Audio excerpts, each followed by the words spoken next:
સુરત ગ્રામ્ય પોલીસ દ્વારા કામરેજ 4 રસ્તા ખાતે તિરંગા વિતરણ કરવામાં આવ્યા હતા। આગામી સમયમાં 15 ઓગસ્ટ આવી રહી છે, ત્યારે હર ઘર તિરંગા અભિયાનના ભાગરૂપે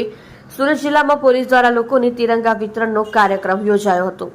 ભારતની આઝાદીનો મહાપર્વ 15મી ઓગસ્ટ 2024 આવી રહ્યો છે, ત્યારે હર ઘર તિરંગા કાર્યક્રમ અંતર્ગત આજરોજ સુરત ગ્રામ્ય જિલ્લા પોલીસ દ્વારા કામરેજ ચોકડી પાસે સ્થાનિક લોકો માટે અને અવરજવર કરનાર લોકોની સાથે રહી ભારતનો તિરંગા વિતરણનો કાર્યક્રમ રાખવામાં આવેલ હતો। સુરત જિલ્લા પોલીસના તમામ પોલીસ સ્ટેશનો ખાતે દરરોજ આ પ્રકારના કાર્યક્રમ યોજી લોકોને દેશભક્તિ અને તિરંગાનો મહત્વ સાથે મળી ઉજવી સાથે સમજી દેશભક્તિનો રાષ્ટ્રભક્તિના માટે એક આહુતિ આપવાનો કાર્યક્રમ કરવામાં આવનાર છે, જેમાં ખૂબ મોટી સંખ્યામાં લોકોએ ભાગ લીધો હતો અને આવનારા દિવસોમાં 15મી ઓગસ્ટ સુધી આઝાદીના મહાપર્વને ઉજવવા માટે આપણે સહુ સાથે મળી ફૂલ નહીં તો ફૂલની પાકડી રૂપે આપણાથી થતા તન મન ધન પ્રયત્નો કરીશું, તેવું સુરત જિલ્લા પોલીસ વડા શ્રી હિતેશ જોયસર સાહેબ દ્વારા જણાવવામાં આવ્યું હતું।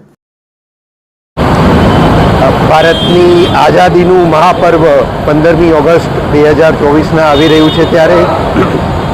હર ઘર તિરંગા કાર્યક્રમ અંતર્ગત આજરોજ સુરત ગ્રામ્ય જિલ્લા પોલીસ દ્વારા કામરેજ ચોકડી ખાતે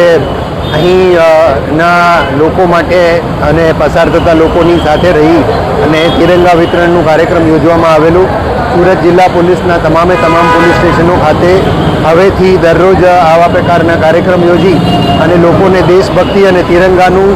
એક મહાત્મ્ય સાથે ઉજવી સાથે સમજી અને રાષ્ટ્રભક્તિ માટે એક આહુતિ આપવાનો કાર્યક્રમ કરવામાં આવનાર છે, જેમાં ખૂબ મોટી સંખ્યામાં લોકો અહીં ભાગ લીધેલ છે અને આવનારા દિવસોમાં 15મી ઓગસ્ટ સુધી આઝાદીના મહાપર્વને ઉજવવા માટે આપણે સૌ સાથે મળી અને ફૂલ નહીં તો ફૂલની પાંખડી રૂપે આપણાથી થતા તેટલા તન મન અને ધનથી પ્રયત્ન કરીશું। ધન્યવાદ।